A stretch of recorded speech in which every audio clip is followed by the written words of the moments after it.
J'avais 9 ans la nuit où tout a basculé. La chaleur de l'été pesait contre les murs de notre maison à Birmingham, une chaleur qui rendait le sommeil presque impossible. Je descendis en silence pour prendre un verre d'eau, mes pieds nus feutrés sur les marches. C'est alors que je les entendis, les voix de mes parents, basses et fatiguées, venant du salon. « Nous ne pouvons pas continuer comme ça, » dit ma mère, sa voix tranchante de fatigue. 3 enfants coûtent trop cher. Nous arrivons à peine à couvrir le matériel de Gavin, le tutorat de Reed. C'est impossible. Je me figeai, agrippant la rambarde. Mon père soupira, paraissant plus vieux que je ne l'avais jamais remarqué. Je sais, Hélène. Mon Dieu, je sais, mais que faisons-nous? L'hypothèque, mon travail, rien ne suffit. Le silence s'étira, lourd et dangereux. Puis la voix de ma mère perça comme une lame. Il nous faut une solution. Une solution? Le mot résonna dans ma poitrine.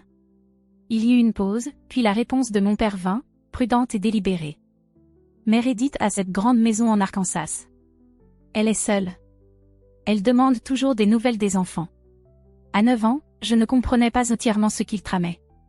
Mais je compris assez pour savoir que j'étais le problème à résoudre. Gavin et Reed, mes frères aînés, furent de nouveau mentionnés, football, université, brillant avenir.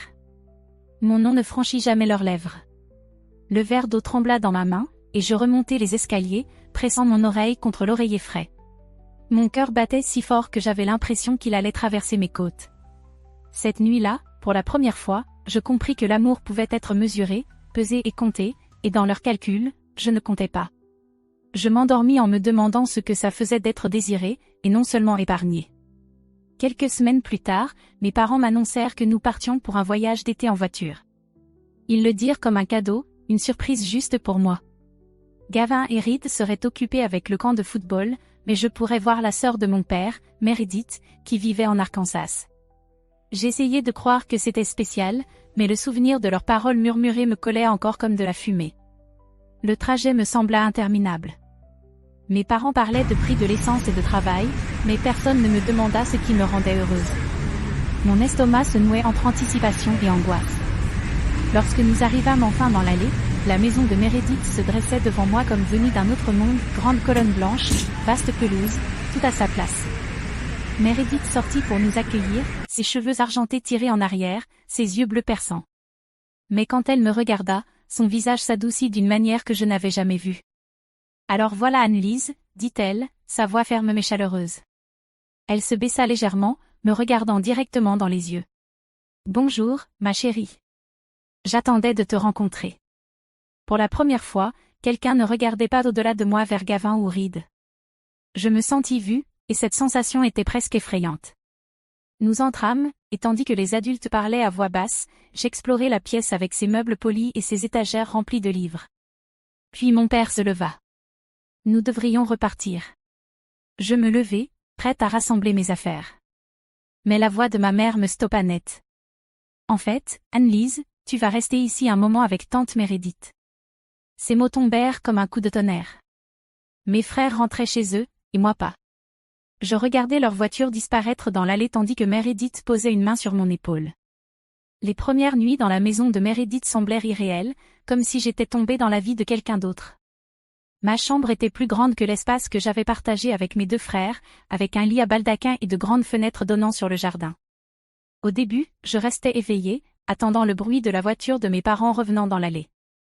Mais chaque matin, il n'y avait que le toc-toc de Meredith à ma porte, doux et patient. Elle me posait des questions qui me surprenaient, quels livres j'aimais, si je préférais les pancakes ou les œufs au petit déjeuner, quelles matières étaient les plus faciles à l'école, ce qui me rendait nerveuse. À la maison en Alabama, personne ne m'avait jamais posé ces questions. Pas vraiment. Je répondais prudemment, comme si dire quelque chose de mal pouvait la faire se désintéresser. Mais elle ne le fit jamais.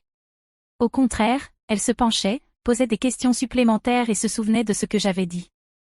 Nous commençâmes à établir de petites routines. Après l'école, elle s'asseyait avec moi à la table de la cuisine pendant que je faisais mes devoirs, me guidant lorsque j'étais bloquée au lieu de m'écarter. Le week-end, elle m'apprit à mesurer la farine pour les cookies, à assaisonner correctement les plats. Le soir, elle me laissait me blottir contre elle sur le canapé pendant que de vieux films passaient, me montrant les répliques qui l'avaient fait rire quand elle avait mon âge. Chaque geste me disait que j'avais de l'importance. Et pourtant, sous cette chaleur, un nœud persistait dans ma poitrine. Les semaines passaient sans un appel d'Alabama. J'essayais de me convaincre que ce silence signifiait que mes parents regrettaient leur décision, qu'ils préparaient un plan pour me ramener. Chaque fois que le téléphone sonnait, mon estomac se nouait, pour retomber lorsqu'il s'agissait d'un collègue ou d'un voisin de Meredith. Pourtant, au fil des jours et des mois, je commençais à percevoir que la présence de Meredith n'était pas temporaire. Elle ne me traitait pas comme un fardeau qu'elle aidait à porter. Elle me traitait comme sa propre fille. C'était la première fois que je me sentais choisie, bien qu'une part de moi souffrait encore, attendant des voix qui ne viendraient jamais. À 14 ans, la vie avec Meredith était devenue stable, presque ordinaire. J'étais installée à l'école, avait un cercle d'amis et jouais même au football le week-end. Meredith assistait à chaque match, sa voix perçante portant sur le terrain lorsque je marquais. Longtemps, je me convainquis que cela suffisait, que le vide laissé par l'absence de mes parents n'avait pas d'importance. Mais le silence avait du poids, 6 années de silence pesaient jusqu'à ce qu'il devienne presque partie intégrante de ma peau. Un soir, après le dîner, Meredith débarrassa les assiettes et s'assit en face de moi à la table de la cuisine. Son expression était calme, mais je sentais la tension dans l'air. « Anne-Lise, dit-elle avec précaution, voudrais-tu voir tes parents ? Je peux les contacter si c'est ce que tu souhaites. » La question s'enfonça dans ma poitrine comme une pierre. Je regardais mes mains, tordant une serviette jusqu'à ce qu'elle se déchire. Une partie de moi voulait dire oui, imaginer qu'ils avaient changé d'avis, que je marcherais dans une pièce et qu'ils me prendraient enfin dans leurs bras pour s'excuser. Mais une autre partie, plus forte, se souvenait des anniversaires sans carte, des Noëls sans appel, des nuits où j'allais me coucher en espérant que le téléphone sonnerait. Non, dis-je enfin. Ma voix tremblait, mais la réponse semblait ferme. S'ils avaient voulu me voir, ils auraient essayé d'ici maintenant. 6 ans, Meredith. Pas un mot. Elle acquiesça lentement, ses yeux bleus empreints de tristesse. Marcus a toujours été égoïste, admit-elle. Mais rien de tout cela n'est de ta faute. C'est lui qui t'a déçu, pas l'inverse. Ces mots s'enfoncèrent profondément, même si la douleur ne disparaissait pas. Je la portais avec moi à l'étage cette nuit-là, me murmurant que je n'attendrais pas des personnes qui m'avaient déjà laissé partir. Et alors que j'apprenais à accepter ce silence, une autre ombre commença à s'insinuer dans notre maison. Cela commença par de petites choses, Meredith rentrait du travail épuisée, rejetant cela sur de longues journées au bureau. Puis elle commença à perdre du poids, ses vêtements lui tombant d'une manière qui me rendait mal à l'aise. Quand elle avoua enfin qu'il y avait un problème, j'avais 16 ans et étais assez grande pour reconnaître la peur derrière sa voix calme lorsqu'elle m'annonça que les médecins avaient trouvé un cancer.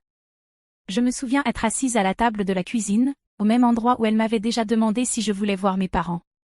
Cette fois, son visage était pâle, ses mains tremblantes autour d'une tasse de café.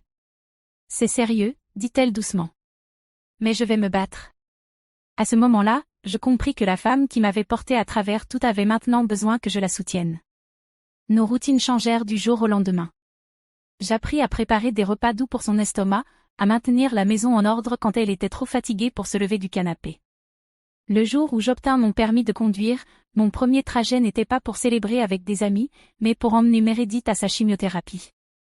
J'attendais dans des halls d'hôpitaux stériles, serrant mes devoirs sur lesquels je ne pouvais pas me concentrer, regardant des jeunes de mon âge défiler sur leur téléphone pendant que je mémorisais les horaires de médicaments. Meredith n'arrêta jamais d'enseigner, même malade. Elle s'asseyait avec moi et m'apprenait à équilibrer un chéquier, suivre mes dépenses, planifier les urgences. L'argent, dit-elle un après-midi, sa voix mince mais ferme, ce n'est pas que des chiffres, c'est du contrôle. Ne laisse jamais personne te faire sentir impuissante parce que tu ne le comprends pas. J'absorbais chaque mot, écrivant des notes dans les marges de ses anciens livres de finances. Cela me donnait un étrange courage, comme si elle me transmettait des outils dont j'aurais besoin bien après sa disparition. Certaines nuits, quand elle était trop faible pour monter les escaliers, je dormais sur le canapé près d'elle pour qu'elle ne se sente pas seule. Je détestais le bruit discret de sa respiration laborieuse, rappel que rien n'était certain.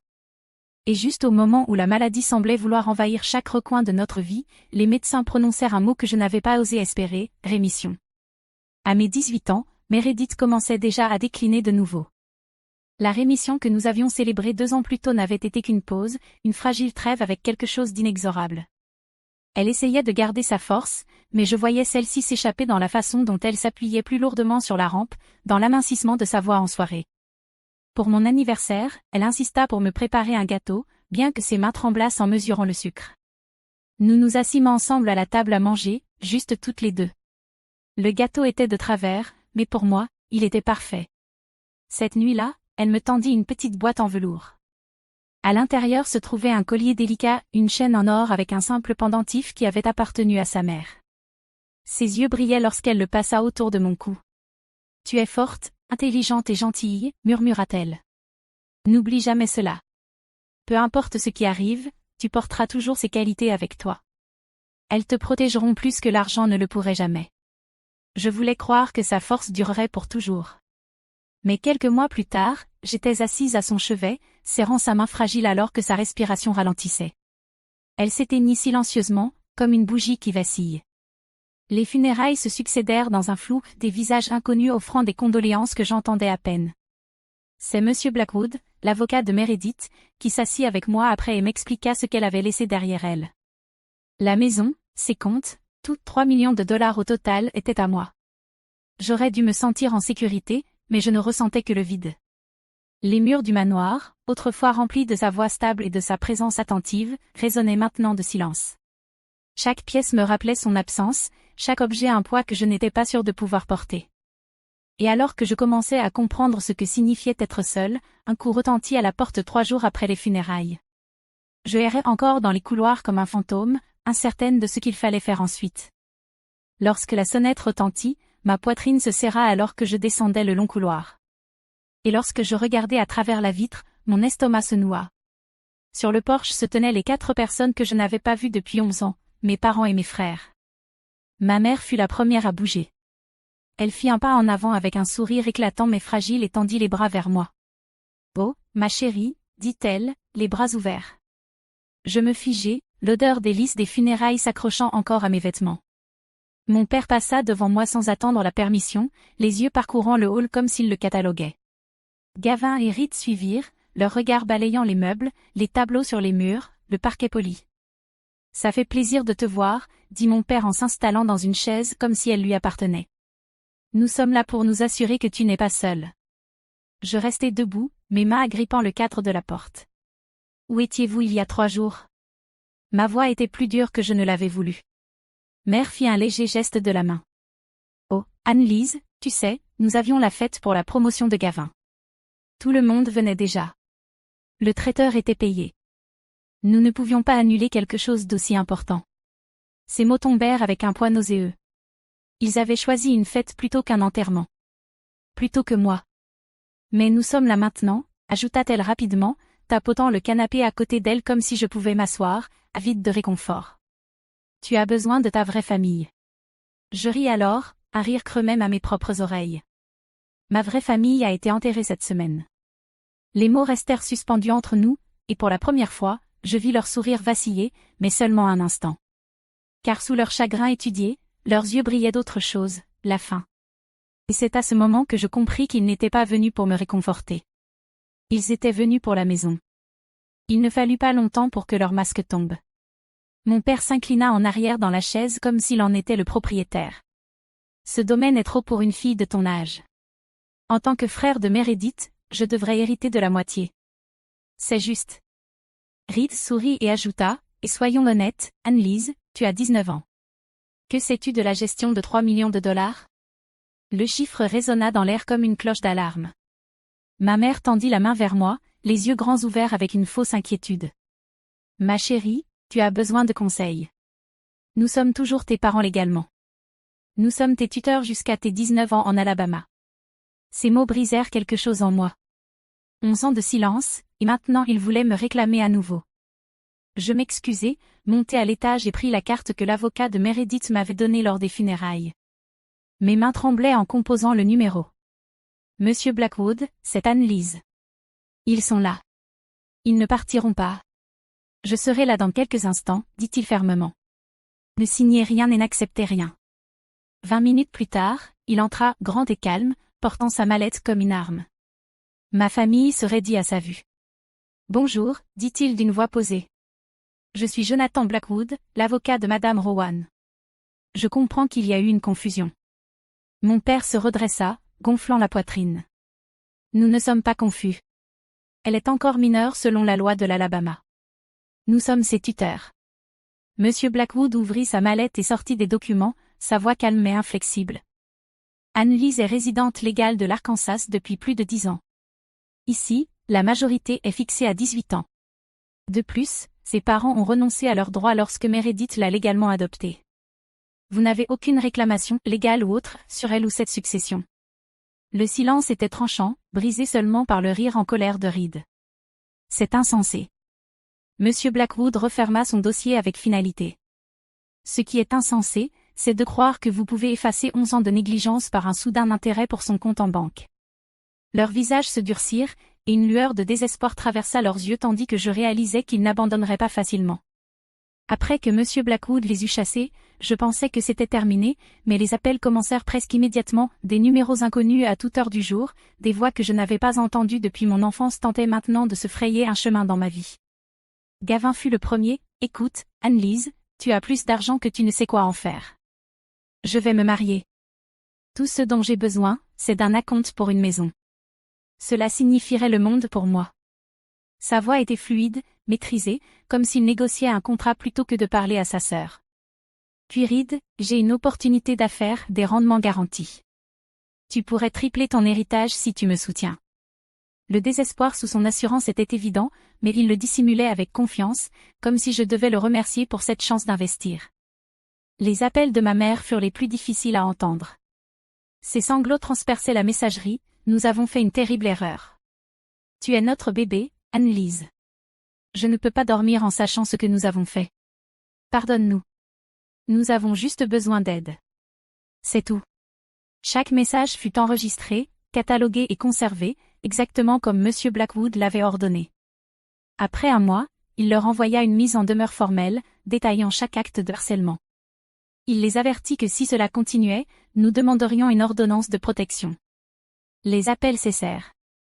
Le silence qui suivit était saisissant, presque plus fort que leur voix ne l'avait jamais été. Pour la première fois, la maison m'appartenait entièrement, pas de téléphone qui sonne, pas d'écho de demande, pas de rappel des personnes qui m'avaient rejeté. Mais alors que le calme s'installait, je ressentais à la fois un soulagement et une inquiétude, comme si j'étais debout dans l'œil d'une tempête, incertaine si les vents reviendraient.